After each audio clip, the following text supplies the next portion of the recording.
As you can see right behind me, this is the Forum Theater here in the city of Bath, and I'm going in there to see Cressida Cowell, the author of the How to Train Your Dragon book series and the upcoming book, Which Way to Anywhere.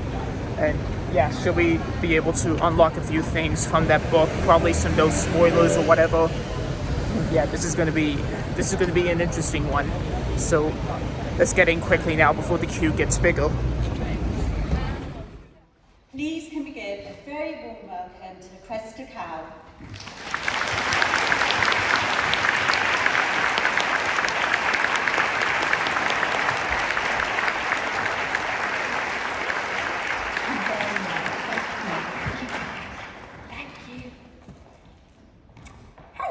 Hello everybody. I'm Cressida Cowell and I am the author and the illustrator of the How to Train Your Dragon books and the Wizards and White series. And the illustrator means that I do the pictures as well. I have to say that because it's a lot of work.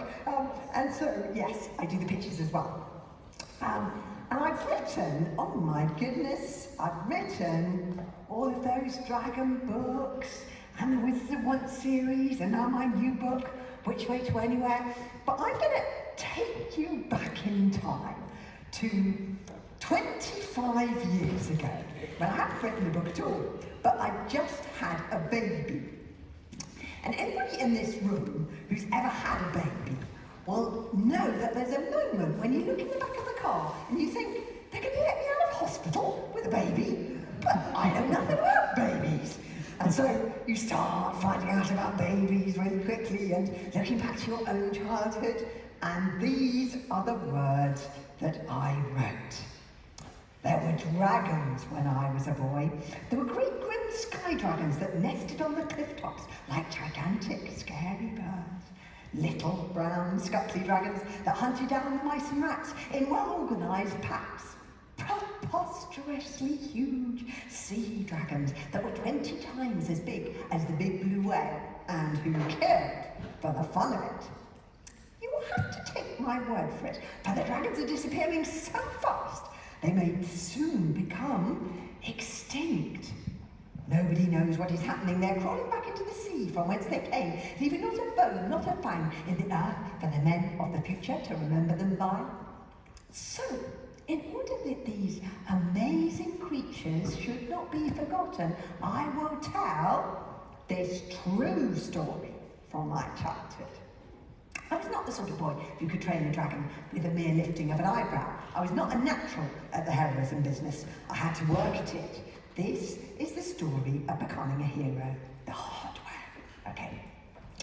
And I'll read you this bit because this sort of is a true story from my childhood, which I know sounds very unlikely. You look at me saying Cressida Cowell is not a Viking, but this is a picture of me when I'm about 7, 8, 9, 10 years old. And in this picture, I am drawing or I'm writing or something. And one of the pictures of me at that age, I'm either drawing or I'm reading or I'm writing. Is there anybody in this auditorium who loves reading and drawing and writing, is about 9, 7, 8, 9, 10 years old, 11 years old, and who would secretly love to be a writer or an illustrator or a film director? Okay, I can see I'm in the right room. Yeah, I can see so many of you would like that. You see, what I'm so happy about with this, because I would love to go back in time and tell that kid that one day she would be a writer and her books, which she'd write 12 books and they'd be published and they'd be turned into movies. I mean, she would not have believed that, yeah? Because I'll let you into a secret. My handwriting was terrible, okay? And my spelling wasn't very good either. And I thought that's what being a writer is all about, but it isn't about that. Being a writer is about your ideas, yeah?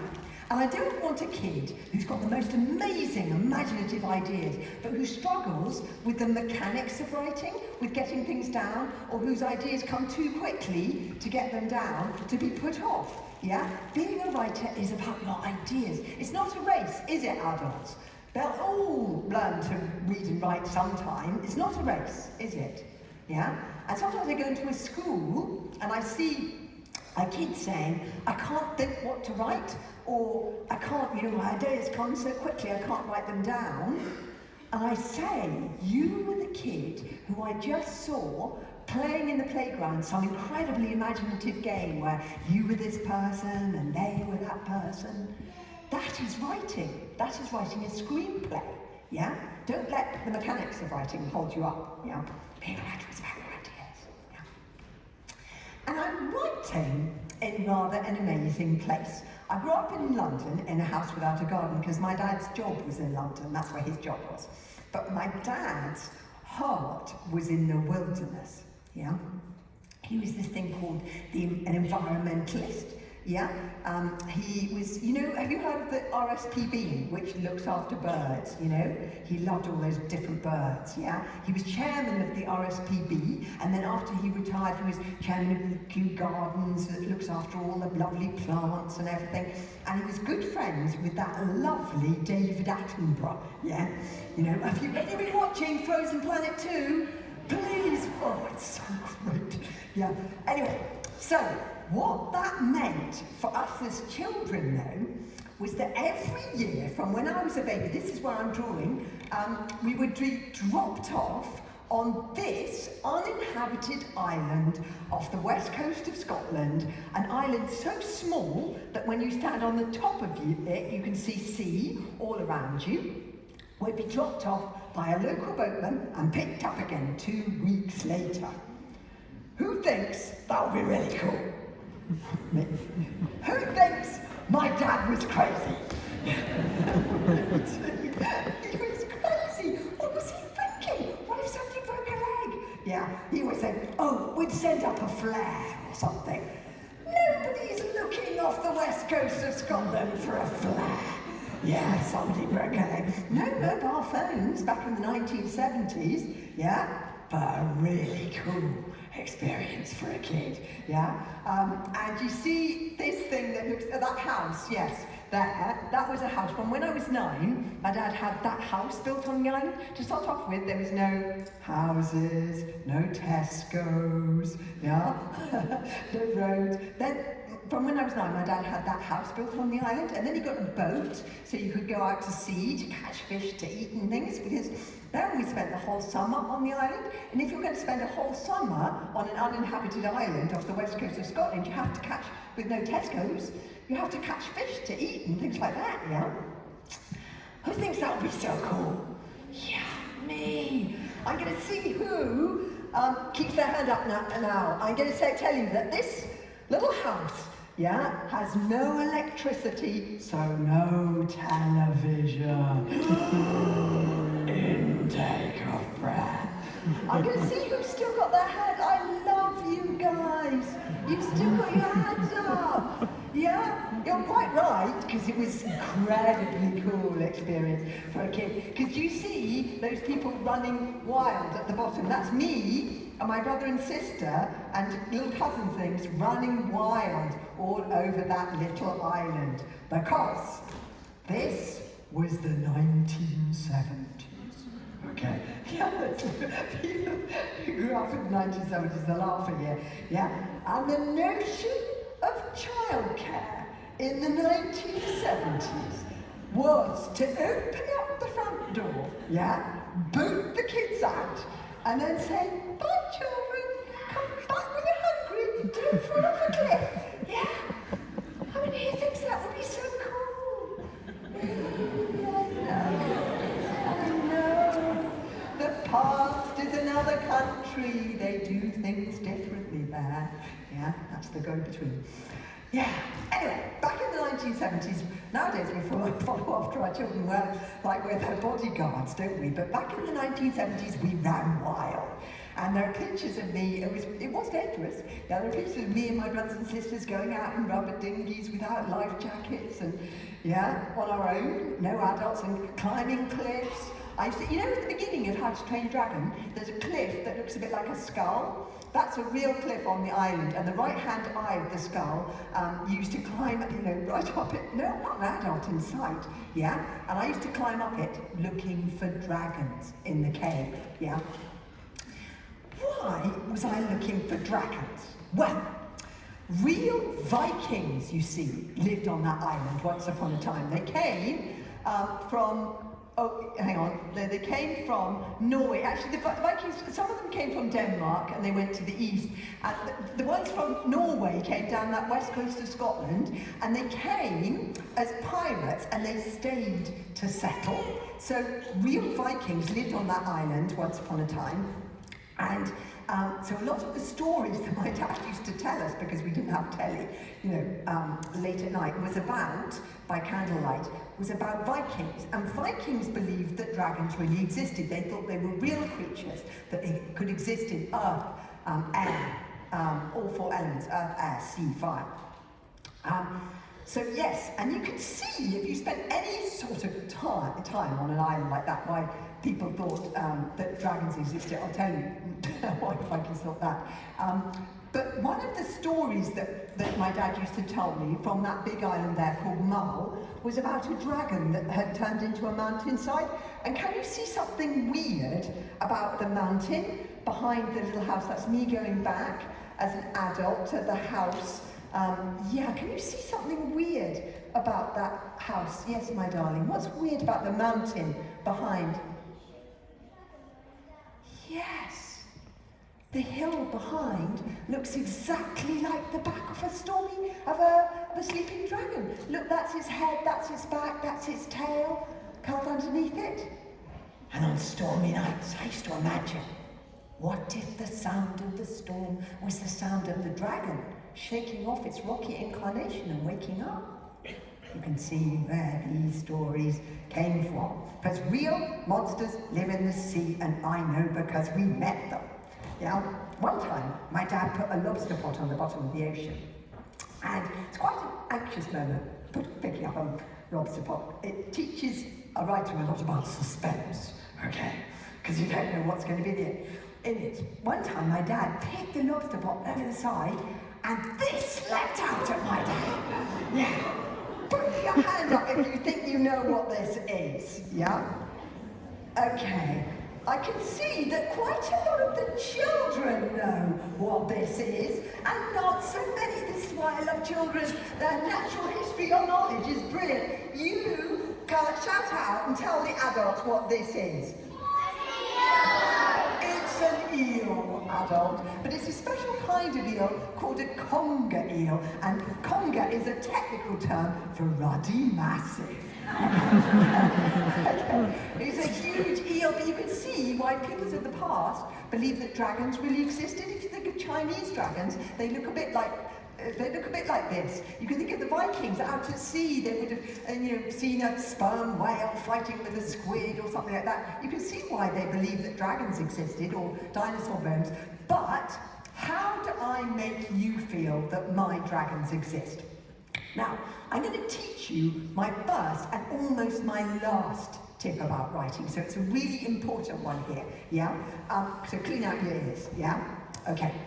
My first and last tip about writing is this, because so many of you said you wanted to be writers.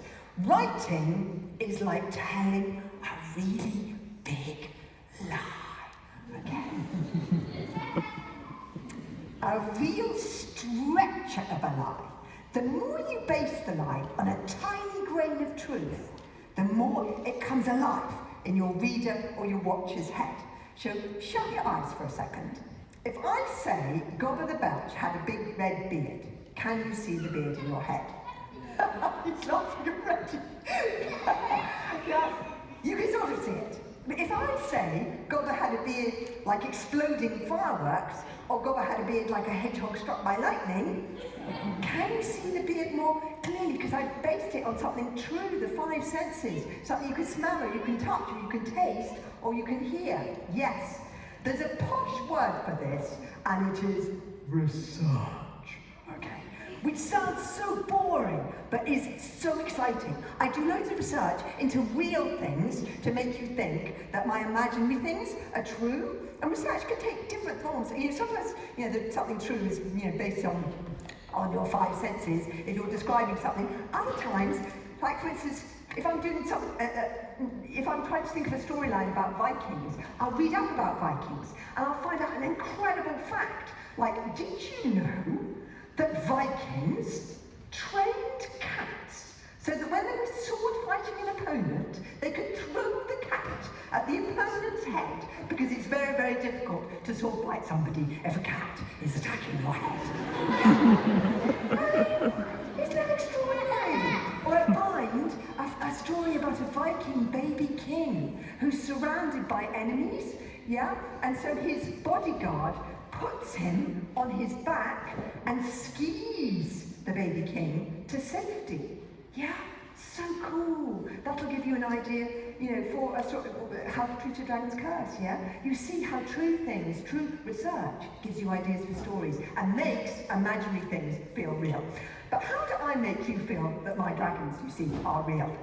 Well, I do lots of research, lots of the themes in my books. You know, I said my dad was an environmentalist, yeah? A lot of the themes in my books are about how incredible the natural world is and how beautifully adapted the creatures in our natural world are and how we really need to look after them. And I do loads of research into real creatures like this one. Put your hand up if you know what this is, darlings. And tell the lovely adults, what is this? I know, I mix this blobfish with this fish that has a transparent head. And it has a transparent head so that you can see the fish swimming above it in the ocean. Isn't nature extraordinary? And I mix these two real creatures together to make my monstrous strangulator dragon. Yeah, from How to Be a Pirate. So that's how I make my imaginary creatures feel real. And look how this girl, by the way, yes, I love it when you send in your own dragons. Because I'm trying to make you guys read with as much excitement as I read when I was a kid, which is why I make my books look like sweets, not Brussels sprouts. Look, sweets, yeah, sweets. Look, lollipops, children. Lollipops. Come. I love you, lollipops. That's right. I made the story so funny and so exciting. And once I've got you, I educate the life out of you. Yeah. But yes, I'm trying to get you to read with as much excitement as that, but I'm also wanting you to write. Yeah. So I love it when you send in your own dragons. And look how this girl is bringing her dragons alive, by the way she's describing them. She says, winter dragon is the breed name. Their babies look like roncos and they smell like candy floss. You can sort of see them and smell them from the way she's describing them. So think about that when you're making up your own dragons or thinking of your own stories. This is Hiccup, Horrendous Haddock III. And he's having a little difficulty living up to being the kind of Viking he's supposed to be. All the adults in his tribe are like his father. Still at the vast, I declare a blood feud. Yeah? If they meet a problem, they punch it, yeah? Or like big-booted Bertha. These bookends have killed before, and they will kill again. Yeah? But Hiccup isn't like that, yeah? He's small and he's skinny, but he's very, very smart. So Hiccup doesn't punch his way out of problems. He thinks his way out of problems, yeah? And this is going to be very important. This is one of the reasons I want you guys to read, yeah? Thinking his way out of problems. And this is going to come in really handy when I put him in situations, in 12 books, he meets some situations which he can't punch his way out of. Some problems are too big to do that, yeah? He's very good with words, and he's something called a dragon whisperer.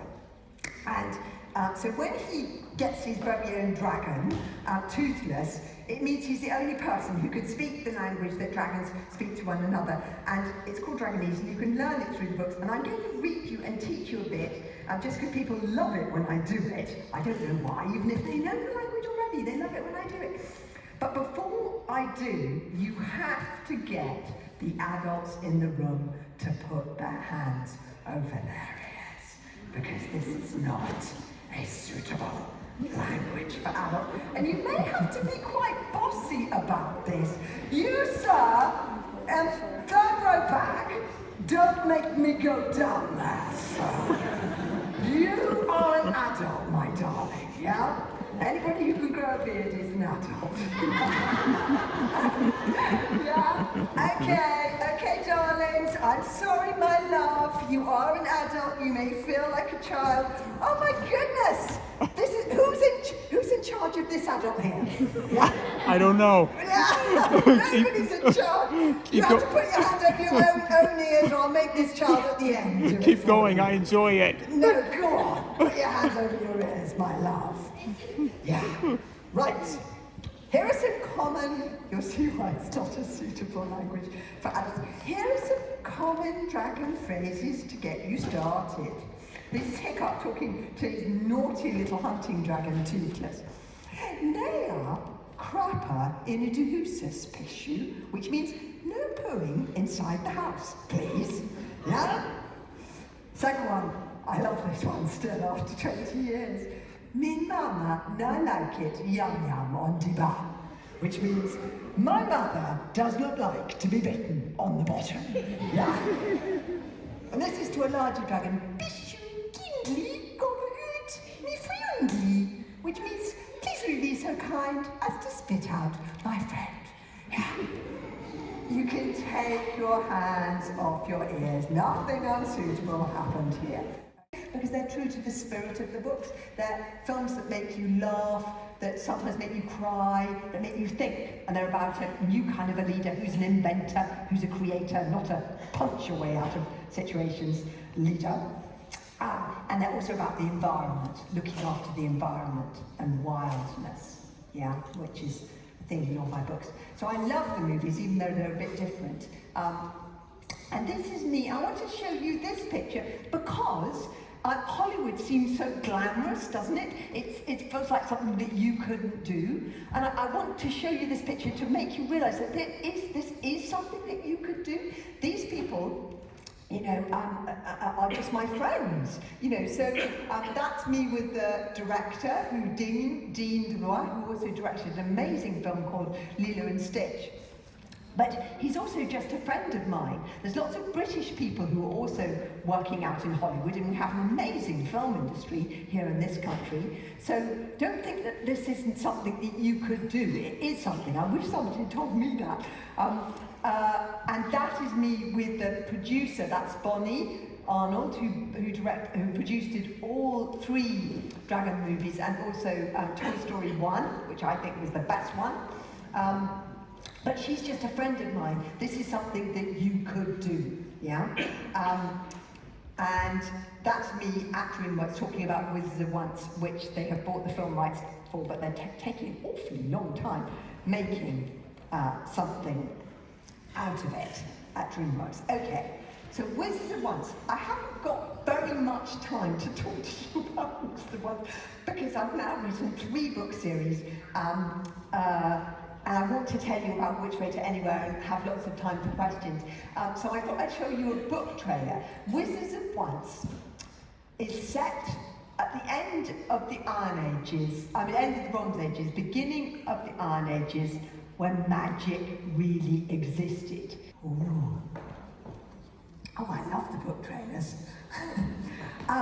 Yes, it's set in the end of the Bronze Age, beginning of Iron Ages, when magic really existed. And it's about 2 heroes brought up on opposite sides of a map. The boy Zara is from a wizard tribe, and the wizards have lived in the wild woods for as long as anybody can remember, and they were intending to live there forever, along with all the other magic things, until the warriors came. And the warriors invade from across the seas, and they brought a new weapon with them, which they called iron. And iron was the only thing that magic would not work on. So the warriors are trying to get rid of all the magic. And the magic things can't fight back because their magic doesn't work on iron. And it's about 2 heroes brought up in opposite tribes, and they've been brought up to hate each other. But it's about what happens when these 2 children meet. It's about magic, as is my next series as well. And I often wonder why I'm always writing about magic.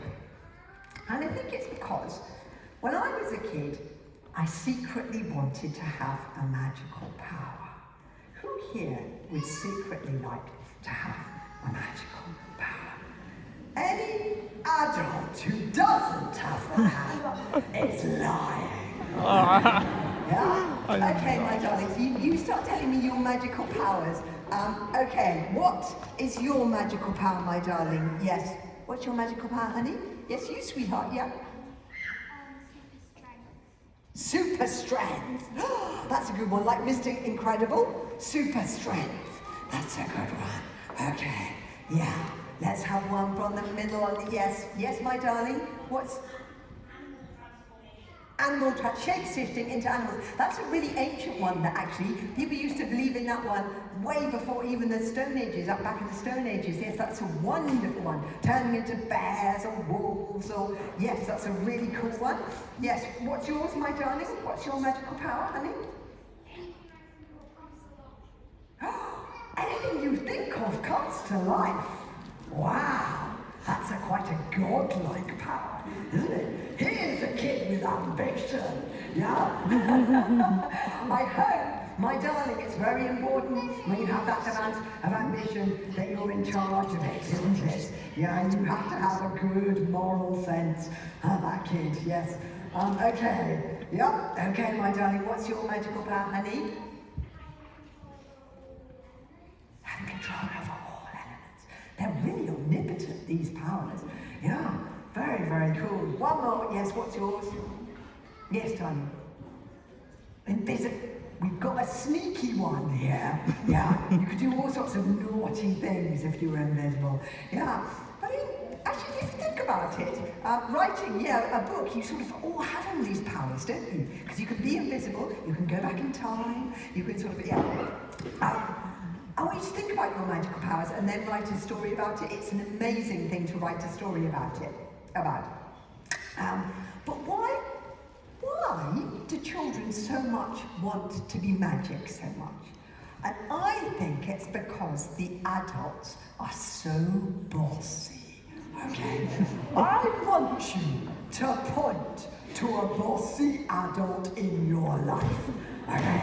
This is the time to out the bossy adult in your life. Oh my goodness! There's a lot of bossy adults in this room.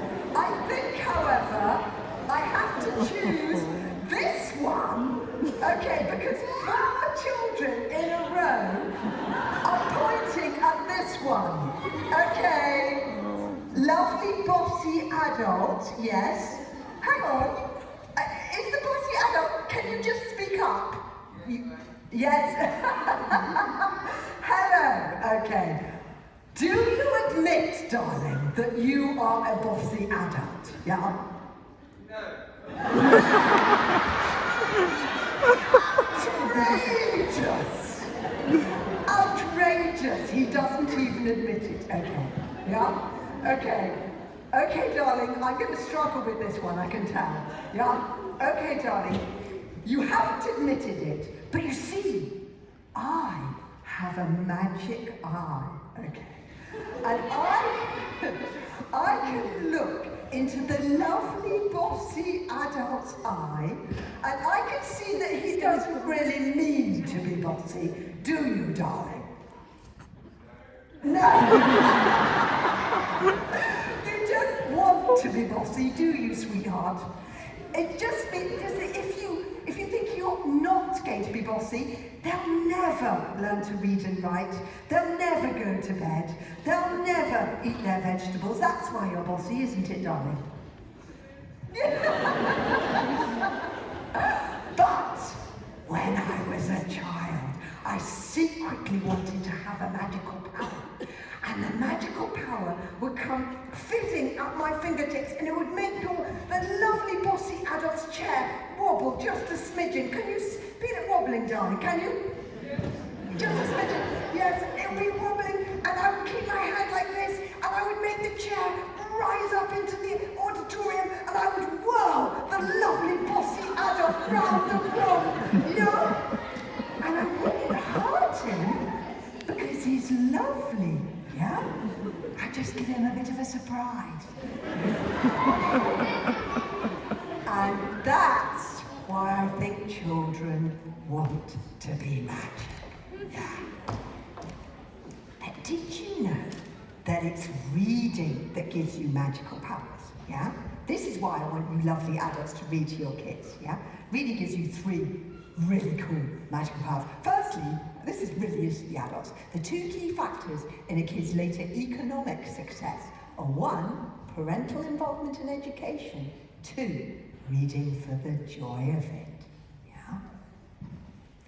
Why is that? Reading gives you magical powers.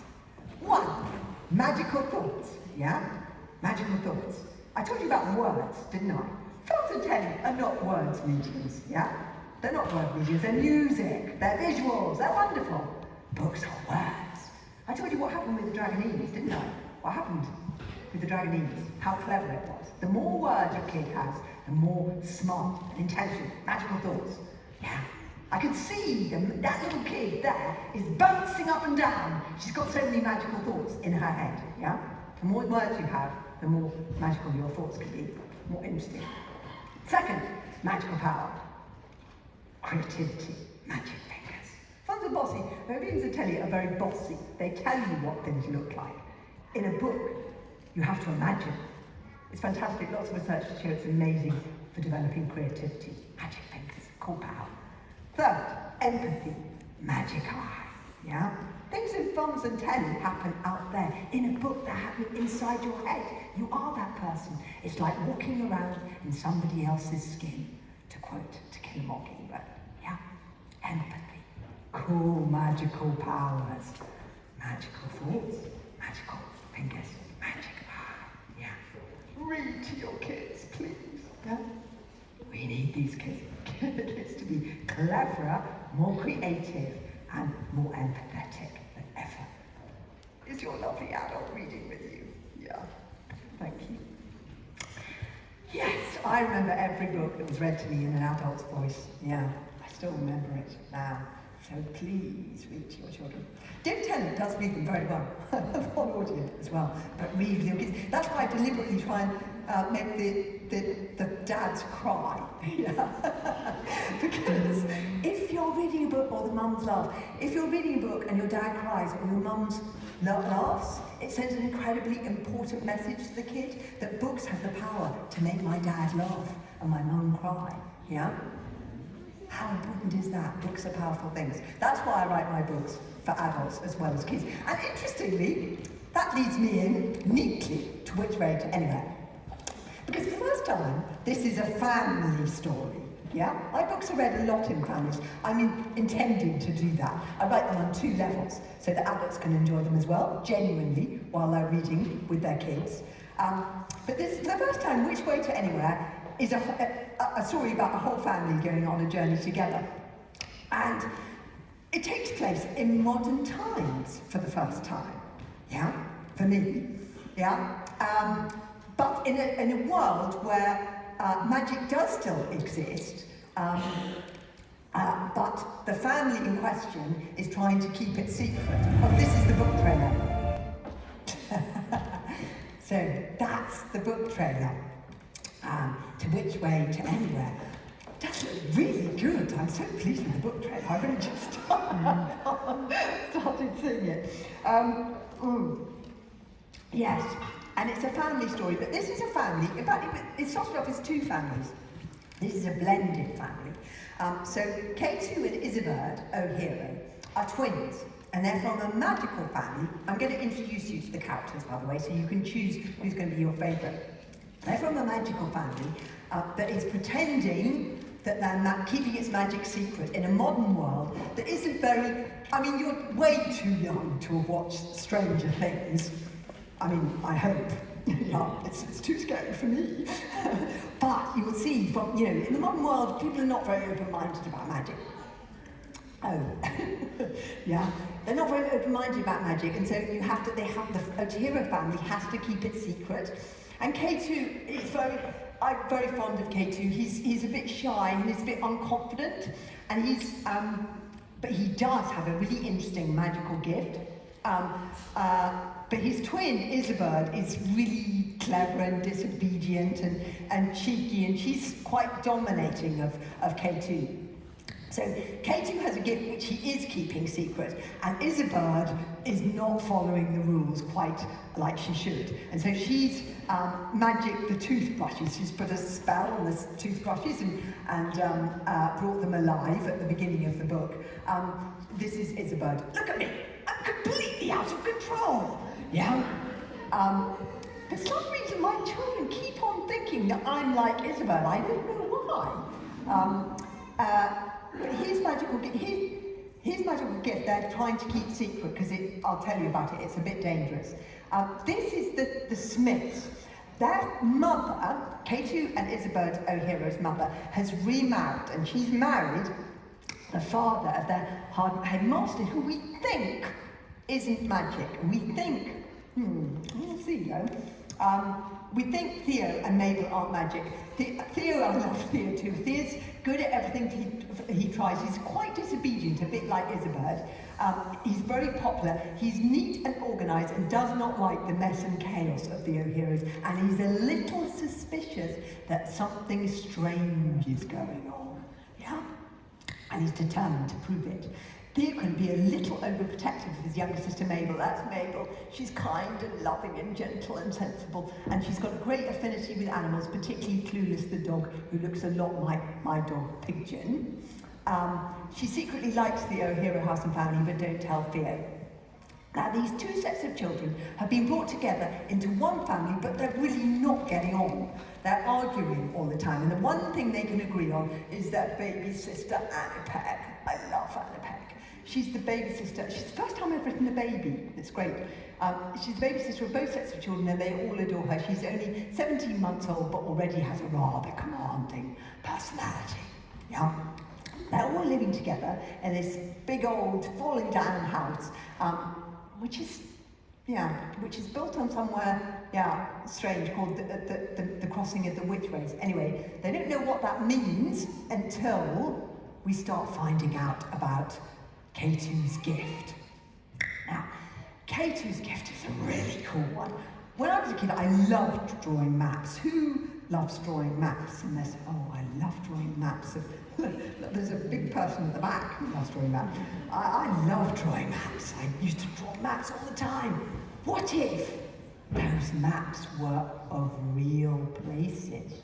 What if you thought they were fantasy maps, but in fact, they were real? That would be so cool. Yeah. By the way, a map is the most amazing story starter. I don't know if anybody recognises this map. Does anybody know this map? This is from the beginning of every copy of Treasure Island, a wonderful book. Treasure Island has this map. And the guy who wrote Treasure Island said, before I thought of the idea for Treasure Island, I drew the map. And as I drew the map, Long John Silver came creeping out of the map at me, his cutlass between his teeth. Drawing the map gave him the idea for the story. Yeah?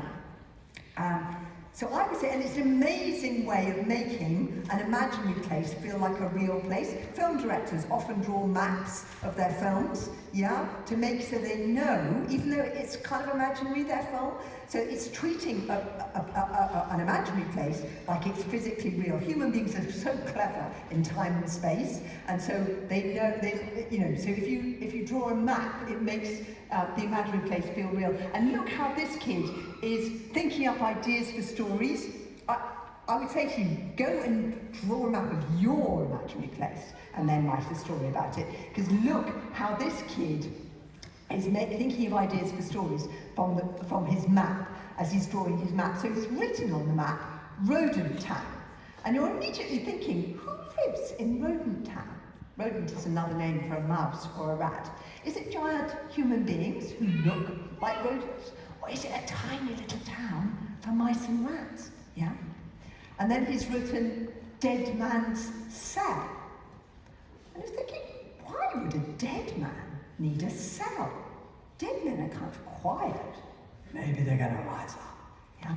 You can see how drawing the map gives him ideas for stories, and it also tells him how long it takes to get from one place to another, treating an imaginary place like a real place. K2's maps really are real, yeah? And he keeps them in something called an alternative atlas, which looks a bit like my sketchbook for the whole of the series, which I've been keeping for 25 years, yeah? So do have a look at that if you're waiting in the signing queue, because it gives you an idea for the ideas book, the ideas in the book, how a writer developed their ideas. But in K2's sketchbook, he keeps all these maps that he doesn't realise are real, but this is the really cool thing about his gift. You know how a piece of paper has two sides? On one side, K2 draws his fantasy worlds, his fantasy map. It could be an island, it could be this, the forest. And then on the other side, he draws somewhere he knows well, his house. You know, maybe the airing cupboard in his house, yeah? Or somewhere in his kitchen. And then he draws a cross on both sides of the piece of paper, and the cross shows the which way, or the crossing points between the worlds. Wouldn't that be so cool? Because of course, that is life on the other end of the universe. This is where we get into the research bit. I've done lots of research into this. They really do think that there is life on the other end of the universe. It's just that it's so far away, we can't really get to it, yeah? Wouldn't it be cool? How amazing would it be to have that gift of knowing the which way crossings between the worlds, a bit like wormholes, where you can just cross with something pointy and you can get through. Wouldn't that be a cool gift? Yeah. But bad people are going to want to get hold of the kid who has that gift because it saves so much time and expense on space travel. I'm a practical person, you see. Yeah, so this is the other side of, yeah, that's the which way. Hold your breath, we're going in. Yeah. Bad people, will want to get hold of that gift. Like, this is this weird geography teacher who turns up at their school. Can you see something weird about this geography teacher? Yeah? Cyril Sidewinder. Yes, he's marking the books. If a geography teacher turns up in your school and starts marking the books like that, I would be very suspicious. Of course, he's an alien. Yeah? And he's accompanied by this sweet little malfunctioning robot called Puck, who's I know he's so sweet, and he means so well, but he's got a bit damaged. He used to belong to K2 and Isabel's father, that they thought was dead, by the way. But Puck, yes, he's malfunctioning, he gets him into terrible trouble. I'm not sure why he's hanging out with Cyril Sidewinder. This is the excoriator. A bad robot. So this is a cute little robot, and this is a bad robot. I'm always trying to make my robots and my dragons look a bit different. But he's after the kid with the Atlas gift. And what happens? That geography teacher, who isn't really a geography teacher, steals Annie Peck and K2's alternative atlas, yeah? And takes them through the which way to millions of miles away across the universe, yeah? And so the two sets of children have to work together to rescue her, yeah?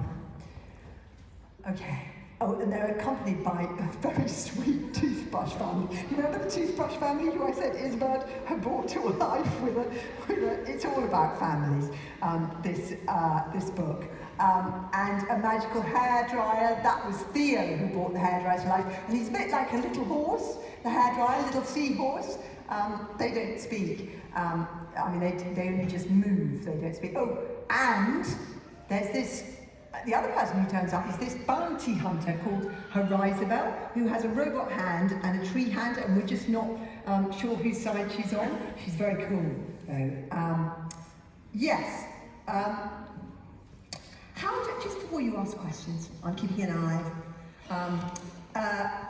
How do I make you feel that these worlds are real? Because they go through the which way to the other side of the universe. Imagine somewhere unlike anywhere your human eyes have ever seen before. I know this will be hard for you because it's difficult to imagine any other world than your own, particularly if you are grown up and your imagination has become stiff and hard and slow. So remember what it was once like to be a child, if you must, to help you imagine this other world, this other planet. Okay, so they go. This planet is called Excelsior, and it has 3 moons, one pale orange, one a beautiful turquoise, one purple and green. Yeah? So they go into the planet. Now calm your breathing, for there are 2 truly terrible things in this planet's jungle who hunt by the smell of fear, and they hate human beings with a hungry, bloody hatred. They can sniff out fear from a distance of several miles. You do not want to draw the attention of these creatures. You do not want them to sense that you are here. The instant you find yourself becoming anxious, the sweat beginning to form on your forehead, the first flutterings in your stomach make your heart slow down. Hold your breath. Are you ready? Hang on to the sides of this book very tightly. Sharpen your wits. Open your eyes. Clean those smears off your glasses. Prick up your ears. Cling tight to the hairs on the back of my neck. Hold your breath. We're going in. Yeah. So, how do I bring to life a whole planet on the other side of the universe, which I haven't met before? I love a challenge. Yeah. Vikings was fun, yeah? Because I could just look up about Vikings, all those lovely facts about Vikings. More challenging with a planet that even I might not have been able to visit on the other side of the universe. I did a lot of research though, and interestingly, not only do they think that there really is life on the other side of the universe, they think it will obey the laws of life. There are certain laws of life, yeah, that in order for life to exist, have to be followed. You know how crabs, well if you don't, do watch David Attenborough, crabs can evolve on the bottom of the ocean completely independently of other crabs into the same crab-like form, yeah? Fascinating. So they can predict, aliens might not be these kind of blobby things, they might look very humanoid. They definitely could be humanoid. Anyway, so I do lots of research again into real glowing snakes, cannibal plants. This is, that's a Venus prypat. This is Anapec telling off the cannibal plants on that planet. Dormandrads, oh yeah, that's me looking into research into artificial intelligence. That's easier to do. Robots, little tiny robots. I love the little ones. These are real robots that people are designing that look like little insects. That was the inspiration for Puck and for Blinkers, who can transform into a really big robot, which comes in handy for carrying. That's the headmaster, who, I told you this was a family story, so for carrying, but he's a bit unconscious, so they have to carry him through the adventure. And this is just showing, even if you're designing a whole ecosystem that nobody's ever met before, you can do it. You can do the research. I told you at the beginning, the research. Yeah, this is the tail of the beast. I hope you got the picture. Yes, that's the beast. You see, he's got a scorpion tail with harpoons that he can sort of shoot, that pattern is something called the Fibonacci sequence. Do look up the Fibonacci sequence, children, which a lot of life follows. And I looked at Fibonacci sequence is that kind of movement, and you'll see a lot of life follows that. That's taken from tortoise shells, but even the way that we hold our hands like that follows the Fibonacci sequence. Anyway, all very interesting. I'm always trying to get you kids interested in something. It was Vikings, Bronze Ages, this is science, and myself. These are real places on planet Earth. Stripy mountains, spotted lakes, weird trees, anyway, extraordinary. Okay, so, just before we ask questions, because we started slightly late, so we do still have time for questions, I just wanted to talk to you about 2 things on my charter. One, I've told you why children should read for the joy of it, and why it's so important, because of all the research, 20 years of research showing children reading for the joy of it, what an effect it has on them. However, how can a kid read for the joy joy of it if their parents can't afford books and there isn't a library in their primary school? Yeah? I just don't get this. I also know this, I only know this because of my job. 1 in 8 schools do not have a library. And that figure rises to 1 in 4 for children on free school meals. Who thinks that's so not fair? Me. Yeah, every school should have a library. So I asked the government to have ring-fence funding for a library, because every child is just as smart as every other child. I meet a lot of children in my job, that's what I feel. Every child deserves the same chance, but it must, ring-fence funding, because schools have such pressured budgets, it has to be anyway. So that's one thing. Life-changing libraries, do follow my campaign. The other one is being creative for at least 15 minutes a week. Who would like a book in which they could write whatever they wanted and the teacher couldn't mark it? Me, yeah.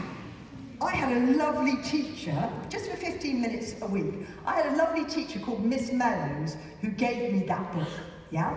And this is the book that lovely Miss Mellows in year 3 gave me. And you can see, in this book, it was the first time I learned to love writing. You can see the handwriting is a bit scribbly, and I've spelt my name wrong. My name is Cressida, but I've spelt it Cressida.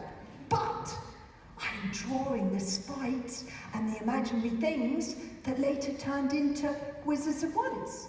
And in other books, I'm drawing dragons, yeah? So, yeah, who knows what might happen? You keep a special book where you can draw whatever you like, and the spelling and the handwriting doesn't matter, because who knows what might happen if you do that. Just before you ask questions, we've still got time for questions because I started at 5:07 and it's now 6:02. Yeah? Yeah? At the end of Wizards of Once, Caliban, the talking raven, gives Wish, this is Wish, one of his feathers. And he says, with this feather, I want you to write your own story. Yeah? And this is important because Wish is this thing called dyslexic. It was the Bronze Ages, but I'm the writer, I know she's dyslexic. But she is the writer in the story because she's the one with the magical ideas, the creative fingers, and the eye of empathy, the magic eye, yeah? I want everybody who said at the beginning that they would like to be a creative person one day. You could be a writer or a film director or anything like that, but you could also be a creative scientist. We need those. Look at that vaccine. We need those. You can be a creative, you can be an inventor. We need creative politicians, guys. I want you to put your hand up in the air if you want to be a creative person when you grow up, yeah? And I'm going to take this gigantical box of magical feathers and I'm going to throw them at you and you're going to catch them, catch them, catch them, catch them, catch them, catch them, catch them, catch them, catch them, catch them. And you're going to take them away and you're going to write your own story and it's going to be wonderful. Okay. Thank you.